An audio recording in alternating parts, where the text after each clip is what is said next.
महाबली हनुमान जी से जुड़े 10 रोचक तथ्य। दोस्तों, कुछ लोगों का मानना है कि हनुमान जी आज भी पृथ्वी पर विराजमान है। यूँ तो हम विभिन्न टीवी धारावाहिकों के कारण विभिन्न देवी देवताओं के बारे में बहुत कुछ जानते हैं, लेकिन कुछ बातें ऐसी हैं जिनके बारे में सभी लोग नहीं जानते हैं। वर्तमान समय में अगर कोई व्यक्ति अपने जीवन में साहस और ताकत पाने की इच्छा रखते हैं तो उसे भगवान हनुमान की आराधना करने की सलाह दी जाती है। इसका कारण ये है कि हिंदू पौराणिक कथाओं में हनुमान जी को सबसे अधिक बलशाली और ताकतवर देवता कहा गया है। तो आइए जानते हैं महाबली हनुमान जी के बारे में 10 रोचक और अनसुने तथ्य। पर उससे पहले कि मेरे बजरंग बली, आज जो भी आपकी इस वीडियो को एक लाइक और स्टोरी फॉर यू चैनल को सब्सक्राइब करें, उस पे अपना आशीर्वाद सदा बनाए रखना। तो चलिए शुरू करते हैं इस वीडियो को। नंबर 1, हनुमान जी के 5 सगे भाई भी थे। आपको जानकर आश्चर्य होगा कि हनुमान जी के 5 सगे भाई भी थे और वह पांचों ही विवाहित थे। इस बात का उल्लेख ब्रह्मांड पुराण में मिलता है। इस पुराण में भगवान हनुमान के पिता केसरी एवं उनके वंश का वर्णन शामिल है। इस पुराण में वर्णित है वानर राज केसरी के 6 पुत्र थे, जिनमें सबसे बड़े पुत्र हनुमान जी थे। हनुमान जी के भाइयों के नाम क्रमशः मतिमान, श्रुतिमान, केतुमान, गतिमान और धृतिमान था और इन सभी की संतान भी थी, जिससे इनका वंश कई वर्षों तक चला। नंबर 2, पवन पुत्र हनुमान भगवान शिव के अवतार थे। एक बार स्वर्ग में रहने वाली अप्सरा अंजना को एक ऋषि ने शाप दिया था कि जब वह किसी से प्रेम करेगी तो उसका चेहरा बंदर के समान हो जाएगा। अतः उन्होंने भगवान ब्रह्मा से मदद के लिए गुहार लगाई। भगवान ब्रह्मा की कृपा से उन्होंने पृथ्वी पर मानव के रूप में जन्म लिया। बाद में अंजना वानरों के राजा केसरी के साथ प्रेम करने लगी और दोनों ने शादी कर ली। अंजना भगवान शिव की परम भक्त थी और उनकी भक्ति से प्रसन्न होकर भगवान शिव ने उनके पुत्र के रूप में जन्म लेने का वरदान दिया। कुछ दिन बाद जब राजा दशरथ पुत्रोष्टि यज्ञ कर रहे थे, जिसके बाद ऋषि ने उन्हें अपनी सभी पत्नियों को खिलाने के लिए खीर दिया। रानी कौशल्या के हिस्से का कुछ खीर एक चील लेकर भाग गया। वह चील जब खीर लेकर उड़ रहा था तो भगवान शिव के संकेत पर वायुदेव ने उस खीर के कुछ हिस्से को ध्यान कर रही अंजना के हाथों पर गिरा दिया। अंजना ने इसे भगवान शिव का प्रसाद समझकर खा लिया, जिसके परिणाम स्वरूप अंजना ने पवन पुत्र हनुमान को जन्म दिया, जो भगवान शिव के अवतार हैं। नंबर 3, हनुमान जी का नाम बजरंगबली पड़ने का कारण एक बार देवी सीता को सिंदूर लगाते देखकर हनुमान जी ने उनसे पूछा कि वो सिंदूर क्यों लगाती है। इस पर देवी सीता ने जवाब दिया कि चूंकि श्री राम उनके पति हैं, अतः मैं उनकी लंबी उम्र की कामना के लिए सिंदूर लगाती हूँ। ये सुनकर हनुमान जी ने सोचा कि अगर देवी सीता द्वारा थोड़ा सिंदूर लगाने से श्री राम की उम्र लंबी हो सकती है, तो अगर मैं पूरे शरीर पर सिंदूर लगा लूँ तो श्री राम की उम्र कई गुना बढ़ जाएगी। ऐसा सोचकर उन्होंने अपने पूरे शरीर पर सिंदूर लगा लिया। चूंकि सिंदूर को बजरंग भी कहा जाता है, अतः उस दिन के बाद से हनुमान जी को बजरंगबली भी कहा जाने लगा और यही कारण है कि जब भी उनकी पूजा होती है तो उन्हें सिंदूर चढ़ाया जाता है। नंबर 4, संस्कृत में हनुमान का अर्थ विकृत जबड़ा। संस्कृत भाषा में हनु का अर्थ है जबड़ा और मान का अर्थ है विरूपित करना।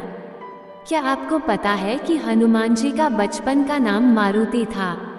एक बार बालक मारुति ने भगवान सूर्य को फल समझकर खा लिया था, जिससे पूरे संसार में अंधेरा छा गया था।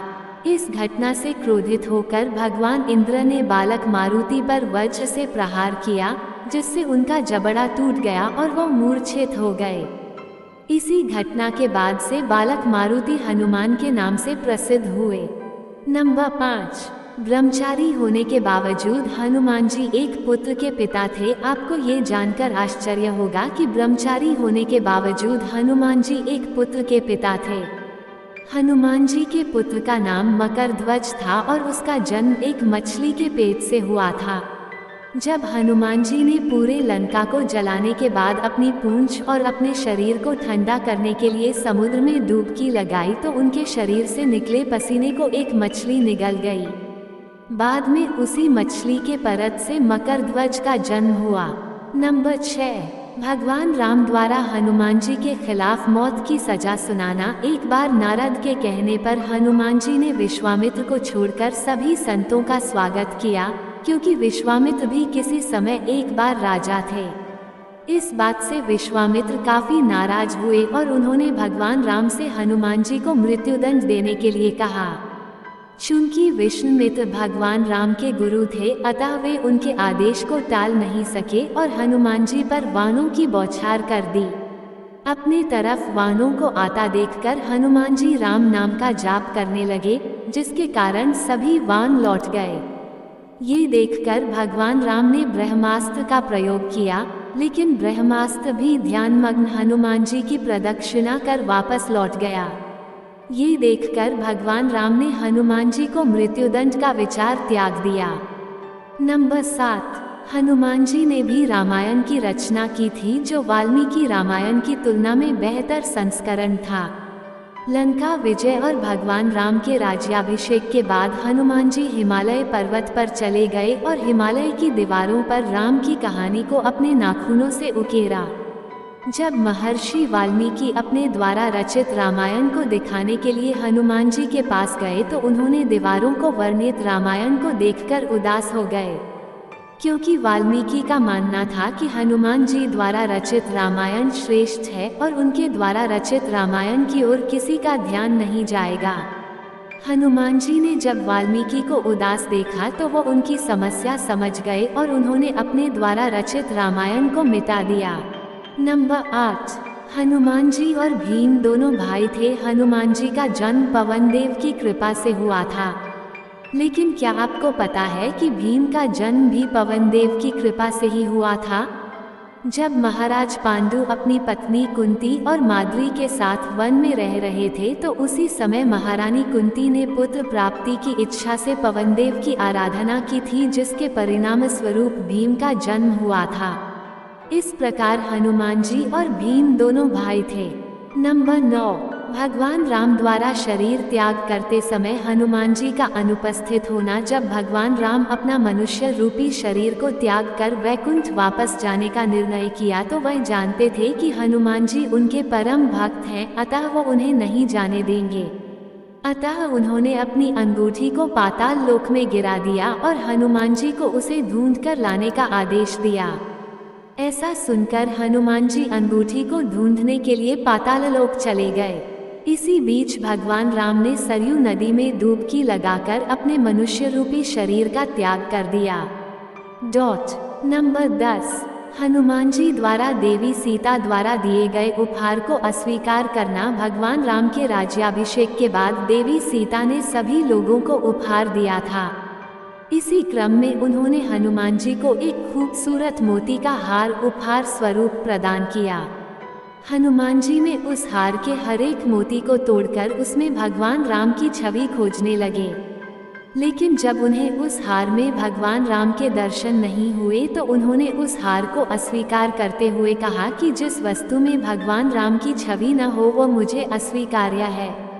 इसके बाद उन्होंने छाती फाड़कर लोगों को दिखाया कि उनकी छाती में भी भगवान राम बसते हैं। तो दोस्तों, ये थी आज की हमारी वीडियो। आशा करते हैं कि आपको इस वीडियो से बहुत कुछ नया सीखने को मिला होगा।